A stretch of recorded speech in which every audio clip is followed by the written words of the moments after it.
Alhamdulillah Rabbil Alamin.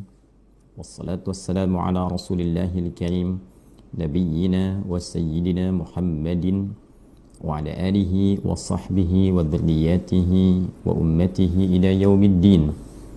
Amma ba'd. Saudara-saudariku, dimanapun kita berada, semoga pagi ini kita semua senantiasa diberkahi, dimuliakan, dan dilindungi oleh Allah Subhanahu wa Ta'ala. Lebih daripada itu, semoga seluruh aktivitas Ramadan kita yang diiringi insya Allah dengan berbagai rangkaian amal saleh, aktivitas yang dipandang mulia oleh Allah Subhanahu wa Ta'ala, setidaknya sampai detik ini 10 Ramadan 1446 Hijrah berkenan diterima oleh Allah Subhanahu wa Ta'ala. Kita memiliki harapan yang tinggi di sela-sela kehidupan kita menjalani aktivitas Ramadan ini, siang dan malam ada bagian yang tentunya kita harapkan betul menjadi istimewa dalam kehidupan kita, yaitu terkabulnya doa-doa yang kita panjatkan. Menjadi fitrah bagi setiap manusia, terlebih bagi insan beriman, untuk selalu menengadahkan dirinya sebagai hamba untuk memohon kepada Sang Pencipta Allah Subhanahu wa Ta'ala, satu-satunya Tuhan yang kita pertuhankan dan kita sembah, agar memudahkan seluruh rangkaian aktivitas kehidupan kita, baik terkait dengan kebutuhan fisik ini. Fisik butuh makan, dengan makan mencari pekerjaan, kita seringkali berdoa agar dimudahkan mendapat pekerjaan, dimudahkan menjalani tes, dimudahkan dalam mendapatkan rangkaian akses-akses yang memberikan kenyamanan dalam bekerja, memudahkan Allah merimpahkan rizki dalam proyek dan sebagainya. Pada akhirnya semua itu diharapkan mampu memenuhi kebutuhan fisik untuk makan, untuk istirahat, dan lain sebagainya. Pun demikian, kita juga seringkali berdoa untuk memenuhi kebutuhan intelektual kita. Seorang yang belajar, masuk sekolah, masuk kampus, memohon, berdoa kepada Allah supaya diberikan kemudahan dalam menghafal, dalam memahami mata kuliah, mata pelajaran, dimudahkan dalam menjalani ujian, kemudian dimudahkan dalam sidang sampai ke tahap wisuda. Pada puncaknya adalah bagaimana seluruh kemudahan itu bisa mengisi kebutuhan akal, kebutuhan intelektual kita. Pun demikian, seringkali kita memohon kepada Allah untuk kebutuhan spiritual kita. Bagaimana supaya jiwa ini merasa tenang, jiwa ini merasa nyaman, melahirkan kebahagiaan, dihilangkan dari sifat-sifat yang membawa kegelisahan, anxiety, dan turunannya. Untuk itu, teman-teman sekalian, hal yang lumrah secara fitrah ini dilekatkan pada kehidupan kita. Di antara tujuannya adalah satu, untuk menunjukkan bahwa kita ini hamba, kita ini lemah, dan yang lebih penting daripada itu, untuk memberikan satu penegasan bahwa kita ini bertuhan, tidak wujud begitu saja. Ketika meminta sesuatu, artinya ada fitrah kehambaan untuk memohon kepada pencipta kita, memohon kepada Allah Subhanahu wa Ta'ala. Untuk itu, di antara sekian tuntunan agama itu memberikan petunjuk bagaimana cara kita terkoneksi dengan Allah Subhanahu wa Ta'ala, dengan Tuhan pencipta kita. Itulah yang sering kita sebut dengan doa. Dan doa sendiri berasal dari bahasa Arab. Da'a, yada'u, ya kan? Du'aan wa da'watan.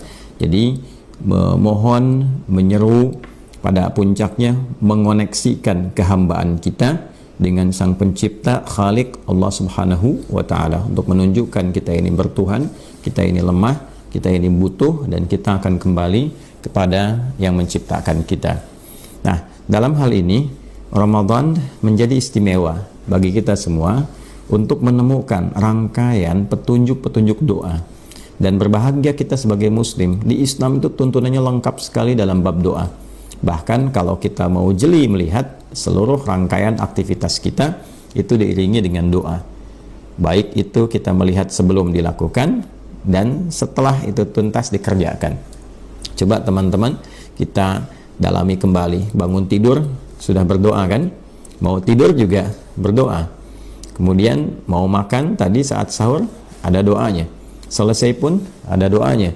Mau bekerja ada doanya, selesai kerja pun ada doanya. Ya, bahkan sering saya tegaskan, bab untuk masuk ke toilet saja ada doanya, keluar dari toilet pun ada doanya, gitu kan? Jadi rangkaian doa ini bukan sekedar menjadikan kegiatan itu sebagai ibadah yang menunjukkan ada penghambaan kita kepada Allah. Itu hal bagian yang penting. Sisi lain, dengan doa itu ada bimbingan untuk mengantarkan pada petunjuk kemudahan dalam menjalani aktivitas yang kita kerjakan. Nah, ini yang seringkali jarang digali, didalami makna doa itu. Ya, diucapkan itu mengoneksikan jadi ibadah, bagus. Tidak paham pun tidak menjadi masalah dalam bab doa untuk menghasilkan pahala demi merangkai kegiatan menjadi ibadah. Tapi kalau kita ingin lebih muncul keberkahannya, keberkahan itu ziyadatul khair wastimraruhu, ya, bertambahnya satu value kebaikan dan ada keberlangsungan dari kebaikan-kebaikan itu yang mengiringi aktivitas kita dalam konteks kehidupan dunia ini. Jadi seimbang, akhiratnya dapat dalam konteks ibadah, dunianya dapat karena value-nya kita hasilkan yang mengiringi kegiatan kita. Ada bentuk-bentuk kemudahan. Coba di riset deh setiap doa itu, maknanya apa gitu. Ya, kedalaman setiap katanya itu penting sekali. Kalau kita paham dengan itu, insya Allah dalam setiap kegiatan rasanya tidak ingin kita meninggalkan doa. Rasanya tidak ingin meninggalkan doa. Nah, di Al-Quran ini lengkap sekali dari berbagai tema kehidupan. Doa dari mulai dijelaskan oleh Nabi, ya, dari saat bangun tidur itu yang kita baca alhamdulillahilladzi ahyana ba'dama amatana wa ilaihin nusyur, itu kan diiringi dalam hadisnya, ya, kalau kita tadi baca di Al-Bukhari, tapi kalau kita rujuk juga ke Sunan Abu Daud untuk melengkapi itu, kita temukan juga ternyata Nabi pun memberikan petunjuk di ayat Quran surah Ali Imran itu di 11 ayat terakhir, ayat 190 sampai dengan ayat 200. Itu yang diisyaratkan secara tegas dalam hadis Nabi sallallahu alaihi wasallam yang dihimpun oleh Al-Imam Abu Daud di dalam sunannya, nomor hadis 1367, diriwayatkan oleh Sayyidina Ibnu Abbas, ya, radhiyallahu taala anhuma, yang menyampaikan bahwa kana Nabi sallallahu alaihi wasallam, adalah kebiasaan Nabi sallallahu alaihi wasallam, idza staiqadha min naumihi, kalau beliau bangkit dari tidurnya, kadang beliau pas tengah malam, lebih sedikit atau kurang sedikit, kan, fajalasa, beliau duduk terlebih dahulu, mamassaha biyadihi min athari naumih, kemudian menghilangkan bekas ngantuknya, faqara khawatima Ali Imran, maka kemudian membacakan penutup surah Ali Imran di ayat 190 sampai dengan ayat ke-200. Jadi iringannya ada sampai selesai, sampai tidur kembali itu ada. Ya, dan kita akan dipandu bagaimana nabi-nabi itu juga berdoa. Saat sakit apa doanya, saat kesulitan apa doanya, ya kan? Bahkan ada yang kondisi di laut, yang ketika dalam kondisi tenggelam misalnya, kan, kita memohon, pasti itu ada fitrah untuk memohon itu. Ya, Fir'aun aja, Fir'aunnya tuh nyadar ketika ditenggelamkan, baru dia merasa hamba yang bertuhan. Ya, dan itu sangat telat, kesempatan yang tidak mudah untuk didapatkan itu, ya. Dan itu memberi petunjuk kepada kita semuanya, ya, liman khalfaka ayah, untuk kita semua, kata Allah, itu menjadi tanda. Jangan sampai bersikap seperti itu yang akhirnya tidak memiliki kesempatan. Nah, jadi kembali kepada kita semua, segala rupa itu ada doanya. Kemudahan beraktivitas, kemudahan di rumah tangga, memohon keturunan, itu semua fitrah terkait dengan persoalan kehidupan kita. Tidak ada orang yang tidak punya persoalan. Ya, persoalan itu dititipkan untuk membuat kita lebih kuat, lebih tangguh. Semua potensi kemampuan kita bisa keluar, dan di saat yang sama untuk menunjukkan kita menghamba. Kita menjadi hamba yang memiliki Tuhan, dan kembali kita memohon pada Allah Subhanahu wa taala. Sekali lagi, Islam tampil dengan sangat luar biasa untuk menunjukkan kebenaran ajarannya yang memberikan petunjuk tersusun rapi setiap aktivitas kehidupan manusia. Ini ada doanya, dan itu tidak sama.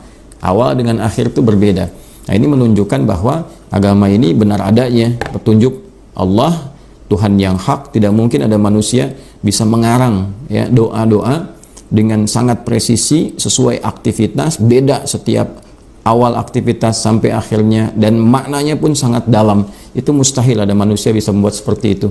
Jadi kalau bukan Nabi yang benar, Rasul yang benar, dan Tuhan yang benar memberikan kita petunjuk, mustahil kita mendapati itu semua. Nah, dalam setiap kegiatan ini ada akumulasi harapan yang ingin dihadirkan, dimunculkan. Biasanya orang tuh kalau ada suasana baik, suasana spiritual yang tinggi, itu kebutuhan berdoa jadi tinggi. Ya, gampangnya begini, kalau pergi ke Mekah, doa makin banyak kan? Ya kan? Kalau pergi ke Masjidil Haram, depan Ka'bah, ya kan? Sambil nangis, yang ada doa, lupa dunia itu. Ya, orang mau sekaya apapun depan Ka'bah tuh kok malah berdoa gitu kan? Ya, sepunya kedudukan coba lihat deh, yang presiden paling hebat ini masuk sampai ke dalam Ka'bah, itu intinya berdoa. Ya, intinya bertuhan, masih butuh juga kok, ya kan? Yang pemimpin tertinggi pun masih minta, masih berdoa. Artinya kan apa? Dia lemah juga, berhamba juga, ingin dimudahkan, dilancarkan, gak ada yang ganggu. Yang kaya juga begitu, ingin bisnisnya lancar, ya kan? Rezekinya mengalir baik, berkah, berdoa juga, pada akhirnya berdoa. Ya, kemudian ke Masjid Nabawi juga berdoa juga kan? Di Raudhah berdoa juga. Jadi intinya setiap kita mendapati satu tempat yang mengandung nilai spiritual tinggi, kecenderungan itu ingin berdoa, ke masjid berdoa. Nah, pun demikian ketika kita menemukan waktu dengan nilai spiritual yang tinggi, itu juga membawa kita untuk senantiasa aktif berdoa. Nah, dikumpulkanlah teman-teman sekalian semua karakteristik dengan value yang terbaik itu pada satu bulan namanya Ramadan. Untuk itu di rangkaian ayat Ramadan yang pernah saya ulas di kesempatan sebelumnya, dari ayat 183 di surah Al-Baqarah sampai dengan ayat 187, 183 sampai 187 itu rangkaian tentang ayat-ayat Ramadan. Saya pernah menuliskan buku tentang ini, membahas kedalaman maknanya dan diberi judul Makna Ayat Puasa. Itu teman-teman bisa kaji secara mendalam di situ ya, di ayat 186 khusus. Ayat 186 dalam rangkaian 183 sampai 187 di ayat 186 di halaman 28 di mushaf paling kiri sebelah bawah kalau kita mau cepat dapatkan aksesnya. Itu ayat spesifik membawa kita pada kondisi spiritual yang kokoh untuk berdoa. Ya, itu fitrah itu. Setelah dijelaskan 183 kewajiban puasa itu kan, tujuannya apa, 184 toleransi bagi orang sakit. Kalau merasa sakit, apa yang harus dilakukan? Kalau dalam perjalanan yang tidak memungkinkan puasa, apa yang harus dikerjakan? Kalau harus berbuka, apa yang bisa digantikan untuk mendapatkan kualitas yang serupa? Kemudian aktivitasnya apa aja yang harus bisa dikerjakan selama Ramadan supaya nggak bingung, kurikulumnya apa, gitu kan? Sampai kita ke ujung Idul Fitri itu. Kalau ada kasus-kasus tertentu di rumah tangga terkait dengan kehidupan Ramadan, bagaimana mengatasinya, gitu kan? Nah, terus bab sahur, bab makan, ya sampai dengan berbuka seperti apa. Di sela-sela itu 186-nya adalah ayat tentang doa. A'udzubillahi minasyaitonirrajim. Bismillahirrahmanirrahim. Wa idza sa'alaka 'ibadi 'anni fa inni qarib. Ujibu da'watad da'i idza da'an falyastajibu li wal yu'minu bi la'allahum yarshudun. Ya kan? Dan bila pun Muhammad sallallahu alaihi wasallam di antara kalangan hambaku kapanpun itu mereka bertanya kepadamu tentangku, ingin mendekat, ya kan? Motif ingin mendekat itu kan dua, ya, dan puncak keduanya itu dua-duanya doa. Yang pertama ingin memohon peningkatan ketaatan, taat. Yang kedua memohon kepada Allah dijauhkan dari kemaksiatan, taubat. Jadi kalau bukan orang ingin taat, yang kedua orang ingin taubat, itu mutlak Ramadan tuh pasti ada itu. Ya, seburuk-buruknya manusia dengan pekerjaan yang pernah dilakukan berupa kemaksiatan akan ada sentuhan di jiwanya untuk kembali. Khususnya Ramadan. Maka Ramadan itu bulan taubat ya. Jadi ketika Allah sudah berikan kesempatan, cepat ambil itu. Ya, seberat apapun, selumur apapun, seburuk apapun dosa yang pernah dikerjakan, selalu ada kesempatan untuk kembali. Sepanjang nyawa kita belum di kerongkongan, kita punya hak untuk bertaubat. Kita punya hak untuk menjadi orang saleh. Kita punya hak untuk meninggalkan salah. Nah, ambillah hak itu. Ambil hak itu sebelum habis waktunya. Ya, karena perilaku manusia itu sendiri. Nah, ada juga yang memohon kepada Allah meningkatkan taat. Dia orang saleh ingin bertambah ketaatannya. Ada orang salah ingin hilang kesalahannya. Intinya apa? Berdoa. Ya, apa respon yang Allah sampaikan? Karena motif orang dekat ingin mendekat kepada Allah itu pasti meminta, maka turun jawaban sebelum dimintakan. Ujibu da'watad da'i idza da'an. Ya, aku pasti akan memberikan jawaban ketika hamba aku memohon kepada aku. Ya, bentuknya bisa beragam. Bisa dikabulkan seketika, bisa disesuaikan dengan waktu saat ia mampu, ya, kemampuan untuk bisa menerima jawaban doa itu. Ya, sama saja dengan anak-anak misalnya kecil ya, dan laisa kamitslihi syai', tidak ada yang serupa dengan apa yang Allah sampaikan. Kalau kita ingin berikan logika sederhana, anak kecil usia 5 tahun minta dibelikan motor. Bapaknya mampu, ibunya mampu, uangnya ada, ya kan? Tapi anak ini kan belum layak naik motor, mengendarai sendiri, tidak punya kemampuan, bisa mencelakakan. Ya, maka dibelikan motor-motoran dulu, ya kan? Ditunda itu sampai dia mampu. Nah, kemudian ada juga yang diberikan sesuai kebutuhan, bukan apa yang diinginkan, karena yang butuh itu bukan yang lain. Ya, anaknya minta apel, kata dokter yang bagus itu jeruk karena sedang kurang baik dengan kesehatannya, maka diberikan jeruk untuk kebaikan. Kadang-kadang ingin kuliah di tempat A, dapatnya B. Nah, baru paham itu setelah menjalani kuliah, oh ini maksudnya gitu. Ya, maka kalau Allah berikan anugerah, terima dulu. Seketika itu kita akan dapat hikmahnya. Terima dengan iman, hikmah akan datang. Singkatnya apa? Ada kebutuhan berdoa. Ya. Nah, oleh karena itu kita mesti manfaatkan betul keberadaan Ramadan ini, karena janji yang terkait di dalamnya mustajab. Ujibu da'watad da'i idza da'an. Kalau kita tarik khusus ke Ramadan ya falyastajibuli, maka cepat respon seruanku. Allah minta apa, kita kemudian lakukan, dan wal yu'minu bi, dan yakin kepada Allah Subhanahu wa taala. Jadi bab doa ini kalau ingin cepat dikabulkan oleh Allah Subhanahu wa taala dalam suasana mustajab, yang pertama teman-teman, falyastajibuli, respon seruan Allahnya. Ya Allah minta puasa dengan benar, lakukan dengan benar. Lakukan karena iman, karena Allah. Tepikan yang lain, bangun koneksi yang baik dengan Allah Subhanahu wa taala. Ikhlas, berusaha untuk ikhlas, ya kan? Nanti Allah tanamkan rasa keikhlasan itu pada diri kita, sampai Allah tanamkan. Orang yang usaha disebut mukhlis, ketika ditanamkan disebut mukhlas, ya kan? Nah, wa ma umiru illa liya'budullaha mukhlishina lahuddin. Quran surah Al-Bayyinah ayat kelima itu. Dan tidaklah diperintahkan mereka itu, ya kita semua, kecuali untuk berusaha beribadah kepada Allah, menjadikan aktivitas ibadah, berusaha ikhlas. Nanti setelah ikhlas, datanglah keikhlasan itu, diberikan rasa pada jiwa kita. Akan ada perasaan berbeda. Sudah nggak peduli orang mau lihat, orang nggak lihat, yang penting saya sholatnya enak. Ya, orang ada atau tidak ada, yang penting baca Qurannya nikmat. Itu kalau ada level itu nanti akan meningkat terus sampai pada titik akhirnya yang penting Allah ridha.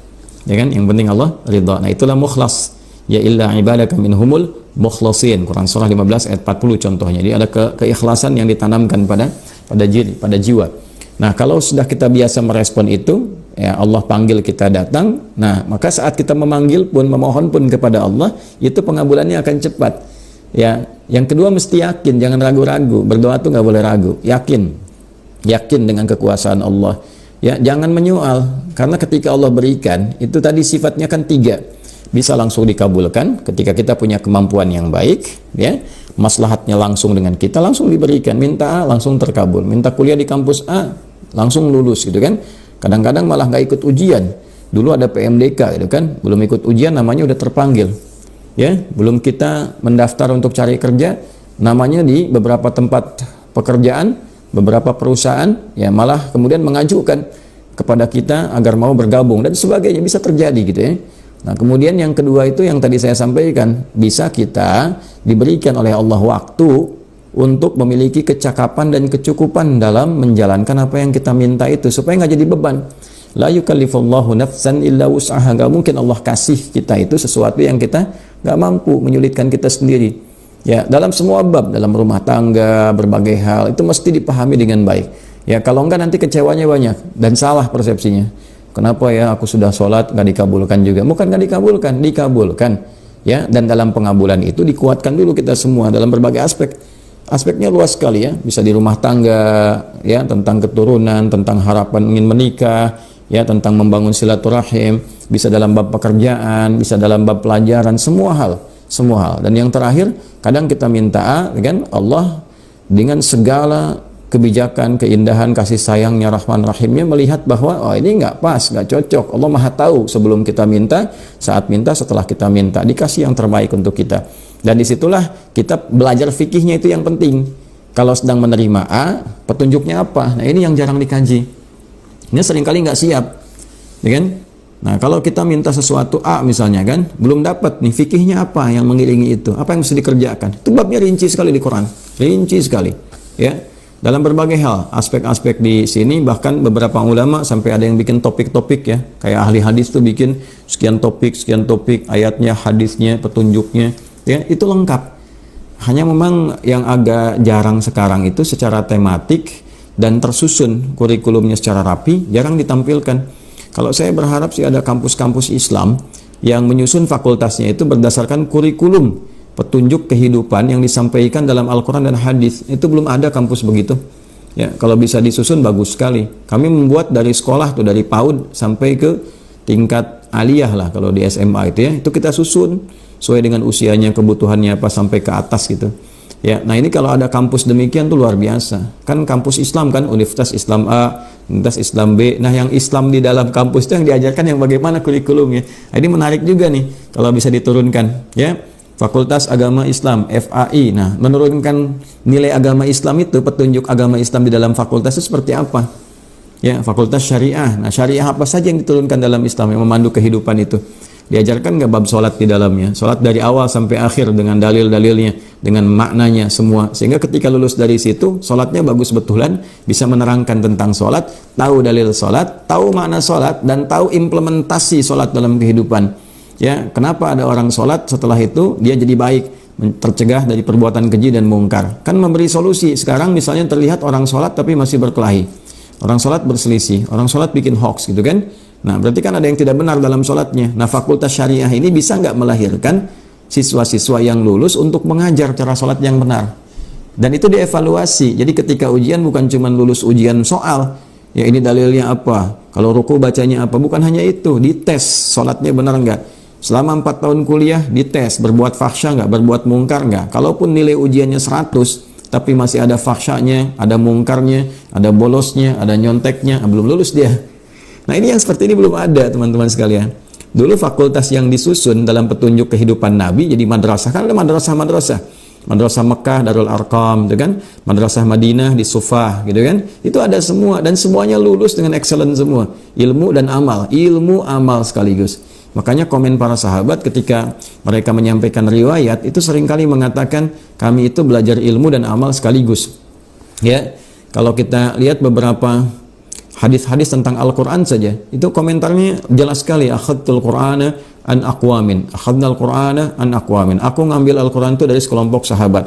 Kita ngambil Al-Quran talaki dari sekelompok sahabat. Kami nggak melampaui 5 ayat, paling banyak sekali 10 ayat. Dikaji, dipahami isinya, diamalkan dulu dalam kehidupan. Begitu sudah kami paham, baru amalkan, kemudian berlanjut ke ayat berikutnya.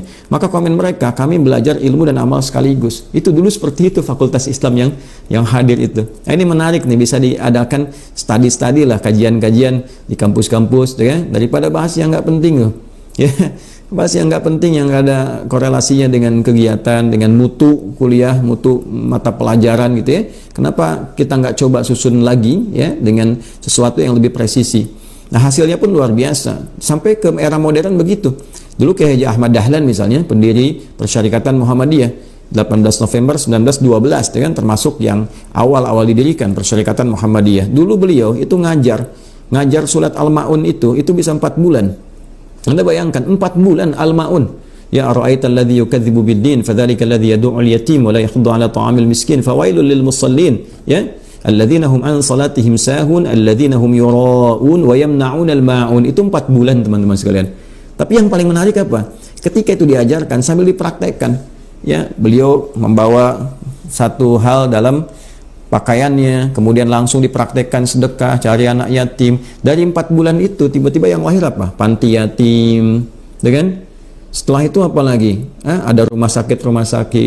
Al-Asr itu 6 sampai 8 bulan. Al-Asr surah 103, wal 'asr innal insana lafi khusr illa alladziina amanu wa 'amilus shalihat wa tawassaw bil haqqi wa tawassaw bis sabr. Itu 6 sampai 8 bulan.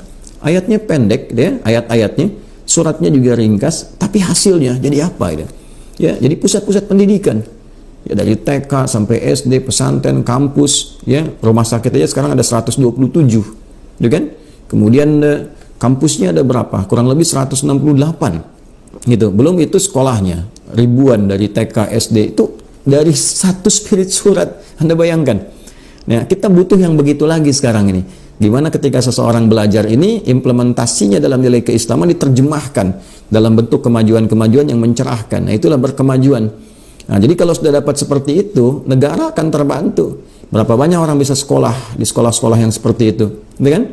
Berapa banyak anak-anak yatim dipelihara. Padahal kan tugas negara, ya kan? Amanat undang-undang kan seperti itu.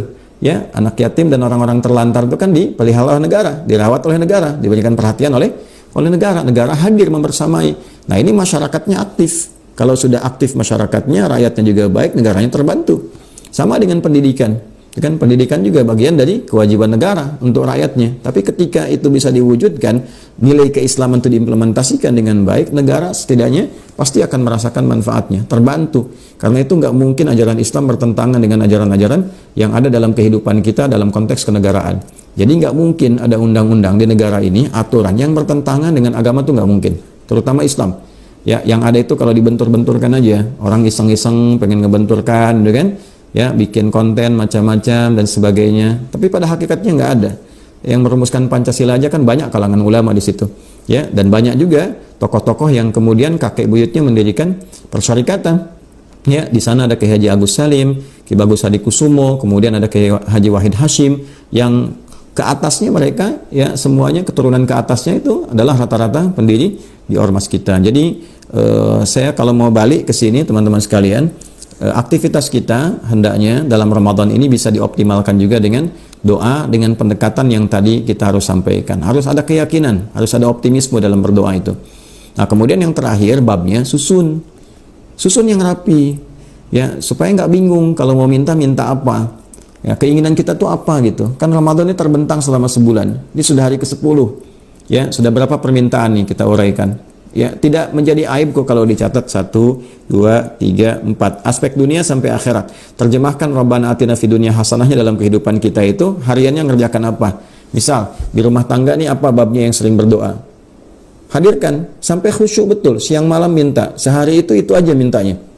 Malam saat tarawih, tahajud, baca Al-Quran, siangnya saat puasa. Ya, masa kita minta berkali-kali Allah nggak kabulkan, kan mustahil. Ya, pasti dikabulkan. Dan cara pengabulannya tadi seperti yang disampaikan di awal. Tinggal nanti saat kita menyampaikan itu belajar fikihnya. Kalau dapat langsung mensyukuri itu semua, bentuk syukurnya nanti bagaimana? Ya kan? Kalau disesuaikan dengan waktu kita siap, kita belajar fikihnya, bagaimana sambil menyelaraskan waktu menunggu itu, kan? Kalaupun kemudian ada kondisi yang tidak memungkinkan, belajar fikihnya supaya paham ketika Allah mengalihkan pada amalan lain, kita mengerti, oh ini maksudnya. Sehingga semua itu dinikmati dengan syukur. Kan cuma menunggu aja sampai meninggal, kembali kepada Allah, sukses kita insya Allah. Kan? Nah, hari kedua minta apa? Ya, setelah bab rumah tangga misalnya hari kedua babnya dalam pekerjaan, minta apakah dimudahkan, keberkahan, semangat, kan? Hati-hati, kadang-kadang kan ada rasa malas dalam bekerja tanpa sadar, itu juga akan berpengaruh kepada hak dan kewajiban. Ya kan? Jam kerja masuk jam 8, pulang misalnya jam 4, atau jam kerja jam 9, pulang jam 5 misalnya, gitu kan? Datang jam 10, pulang jam 4, kadang pulang jam 3, tapi gaji pengen penuh. Sisanya jadi penyakit itu. Ya, kalau gaji dapat 5 juta, 10 juta, tapi kemudian jam kerja berkurang, ya, dari harusnya 8 jam cuma 6 jam, itu yang 2 jamnya itu jadi masalah nanti. Bisa jadi penyakit, ya, bisa jadi kegelisahan, bisa jadi nggak berkah, macam-macam bentuknya. Nah, hal semacam ini yang kadang-kadang jarang hadir dalam kehidupan kita itu. Nanti ujung-ujungnya ya sakit atau ada musibah, nah keluar biayanya segitu juga tuh. Kalau nggak percaya coba deh dicek aja, segitu juga. Ya, dapat dengan cara yang tidak benar, ya keluar pun dengan cara penyakit atau dengan cara musibah. Walaupun tidak semua penyakit itu diakibatkan dengan hal-hal yang seperti itu. Bisa jadi ujian-ujian yang memang untuk menguatkan dan menghadirkan rezeki yang baru. Itu ada di Al-Quran juga. Seperti kisahnya Nabi Ayub, Nabi Ibrahim. Ya, ketika Nabi Ibrahim sakit di surat Asy-Syu'ara itu ayat 80 kan jelas, wa idza maridtu fahuwa yashfin. Kalau aku sakit pasti Allah sembuhkan. Nah, ternyata sakit yang diujikan itu adalah untuk membangun optimisme, membangun kekuatan, jadi lebih kuat lagi dari sebelumnya. Ya, kan ada anak-anak tuh kalau sakit kan ya tidak harus mereka salah. Tapi ternyata kan ya untuk distimulus semua organnya itu supaya lebih kuat lagi karena melampaui aktivitas sebelumnya. Akhirnya kan demam, ya kan? Kan di orang tua kita viral dari sejak dulu, rumusnya gampang. Kalau anak-anak kecil demam yang biasa yang kita lihat standar, itu kan yang dikasih ASI kuat lagi, itu kan sakitnya sakit untuk menguatkan organ. Ya, orang tua kita selalu bilang ini mau pinter, gitu kan. Nah, tapi ada kondisi tertentu yang memang di luar batas itu, memang harus berobat. Ini hikmahnya apa? Ya, hikmahnya nanti untuk menyinergikan dengan profesi-profesi di kedokteran. Ya, maka dari itu dokter pun nggak boleh menjadikan pasien sebagai objek medis untuk kepentingan-kepentingan duniawi. Dosanya besar sekali itu. Ya, saya sering ingatkan tuh, hati-hati ya. Kalau memang obatnya itu simple, murah, gitu kan? Nah, berikan itu dan nambah pengetahuan baru, itu bersyukur sekali, gitu kan? Sudah kuliah, selesai kedokteran, masuk rumah sakit, ya untuk jadi dokter yang baik, datang pasien kan ilmunya dipraktekkan. Jadi dia tahu bahwa yang dipelajari selama ini benar. Itu kan anugerah, nanti meningkat lagi. Ya, jadi bukan belajar untuk menjadikan pasien sebagai objek materi. Ya, apalagi kerjasama dengan farmasi misalnya. Farmasi nggak apa-apa, bikin obat dan sebagainya. Tapi yang jahat itu, nih kalimat ini harus saya sampaikan yang tegas, ya. Yang jahat itu adalah bagaimana kerjasama antara korporasi di farmasi misalnya dengan dokter-dokter tertentu atau rumah sakit tertentu untuk menarget pasien. Ya, ini kalau visit, kalau bisa ini dipepetin aja waktunya supaya dia nambah tinggalnya di rumah sakit. Nanti cas lagi biaya, itu dosa itu. Nggak akan berkah itu rezekinya, nggak akan berkah dapatnya itu. Ya, tinggal nunggu aja masalah dan musibahnya tiba. Atau yang kedua, sudah tahu penyakitnya biasa, dikasih obat ya dengan ya kadar tertentu, ya dengan dosis tertentu yang dia diminta nanti balik lagi. Padahal tidak harus kontrol, dibilang harus kontrol, bukan obat ini, dikasihnya obat yang berbeda, itu juga dosa. Ya, jadi orang Islam tidak akan berbuat seperti itu, apalagi rumah sakit Islam, nggak mungkin begitu seperti itu. Ya, itu pertanggungjawabannya berat itu. Ya, pertanggungjawabannya berat. Teman-teman, rezeki itu sudah diatur. Rezeki sudah diatur, tidak akan tertukar. Tidak akan tertukar sampai kita meninggal. Pembedanya cara kita berikhtiar mengambil itu dengan cara yang soleh atau salah. Ya, ketika diambil dengan cara yang soleh maka menjadi kebaikan untuk dunia kita sampai akhirat. Tapi ketika diambil dengan cara yang salah, hanya mengoptimalkan nafsu, kelihatannya banyak, yang dipakai sedikit juga. Ya, kalau nggak percaya tuh yang ngumpul-ngumpul banyak dengan cara yang salah, makannya itu nggak akan sebanyak yang dikumpulkan itu. Ngambil dengan cara menipu 1 miliar, makan sehari habis tuh 1 miliar. Tidak. Ya, makan paling 100.000, 200.000. Itu pun kadang-kadang kalau banyak itu dengan cara yang nggak benar, kadang-kadang makannya itu nggak berkah. Kalau nggak pelit pada dirinya sendiri. Nah, yang kedua juga royal tapi nggak kemakan. Pada akhirnya apa? Pada akhirnya ketika nggak kemakan semua, meninggal juga. Meninggal juga. Ya, kasihan kan dikumpul-kumpulin harta, berangkat gelap, pulang gelap, capek, pikiran segala rupa kerja, kumpul sampai triliunan.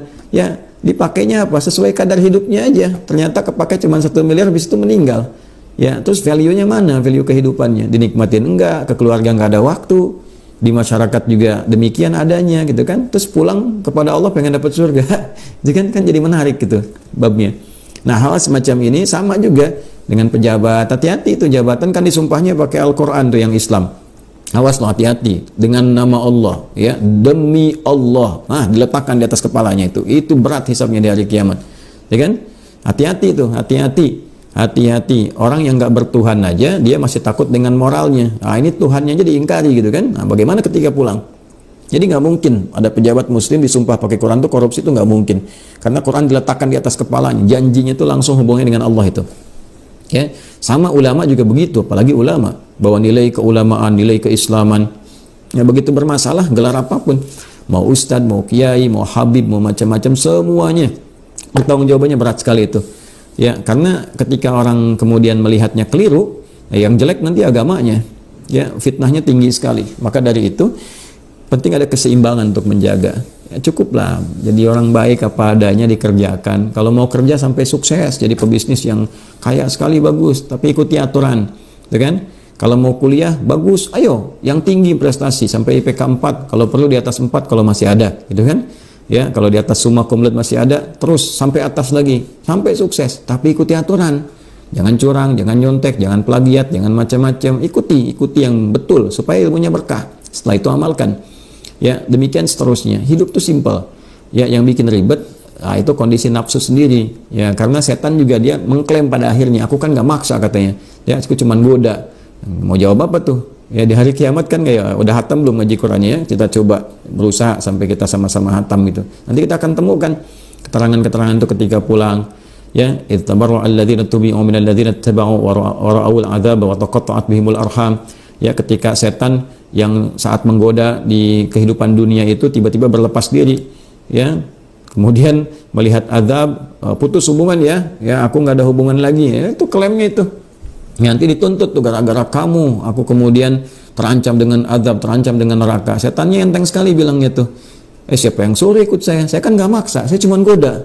Saya cuma goda, berikan was-was, tidak maksa. Kenapa ente ikut? Kan itu nggak enak sekali kalimatnya. Terus mau gimana jawabnya, ya kan? Nah, pada konteks ini alhamdulillah kita masih hidup, ada di Ramadan. Intinya kembali kita doa untuk menguatkan ini dulu, spiritual. Sebelum akal pikiran, akal hati dulu. Ya, mesti sehat hatinya dulu. Kalau akal pikiran sehat, akal sehat tapi jiwa nggak sehat, bermasalah. Karena akal itu hanya mengkonstruksikan semua instruksi yang datang dari jiwa. Perintahnya di sini, konstruksinya di sini. Kenapa mesti pintar ini akalnya? Kenapa mesti banyak baca, banyak belajar? Supaya mudah menerjemahkan perintah dalam hati dieksekusi oleh fisik, supaya ringan fisik kerjanya. Karena itu di sini ada karakter spiritual, namanya karakter moral, melahirkan integritas. Di sini karakter intelektual, di sini karakter kinerja. Jadi di sini moral secara integritas membimbing intelektual supaya benar agar kinerjanya juga baik. Itu gambarannya. Nah, kembali ke bab doa, semua aspek ini butuh motivasi, kekuatan dalam diri. Doa lah. Ramadan rinci oleh kita. Hari pertama apa, kedua apa, ketiga apa, supaya nggak bingung. Dimintanya jelas. Ya, kalau kita punya kebutuhan doa 10. Ya, 10 itu kemudian Ramadan misalnya sebulan, taruhlah ambil lengkap 30. Walaupun mungkin ada kemungkinan tahun ini 29, gitu kan? Nah, kita dari 30 dibagi 10 3 hari, setiap satu 3 hari terus panjatin siang malam, nggak mungkin nggak terkabul. Kalau benar puasanya nggak mungkin nggak terkabul itu. Insya Allah dikabulkan dengan cara yang terbaik. Tinggal tadi faliyastajibuli, ikuti rumus hukumnya. Allah minta apa, kerjakan dengan benar. Rasul tunjukkan apa, lakukan. Wal yu'minu bi, yakin kepada Allah seyakin-yakinnya. La'allahum yarsyudun, supaya kita bisa merasakan petunjuk itu, rasa itu, pembeda itu dalam jiwa. Setelah itu silahkan rasakan bedanya, bedakan rasanya, dan pasti akan terasa bedanya. Ya, sekiranya teman-teman itu yang bisa disampaikan di kesempatan pada subuh ini, pengantar aktivitas bekerja. Mudah-mudahan kita bisa optimalkan. Mohon maaf kalau ada hal-hal yang kurang tepat disampaikan, dan motong gitu kan, konteksnya berubah ya, apalagi disandingkan dengan pendapat ini, pendapat itu. Itu kita sedang puasa. Kita sedang puasa, nanti semua bertanggung jawab di hadapan Allah Subhanahu wa taala. Tapi kita juga penting berevaluasi diri ya. Kalau memang yang ada yang baik itu hakikatnya titipan Allah dan Rasul sallallahu alaihi wasallam yang mengajarkan kita semua, silahkan langsung kita praktekkan. Tidak ada di situ poin-poin yang terkait dengan kami. Kalau ada kesalahan, nah itu mutlak salah saya pribadi.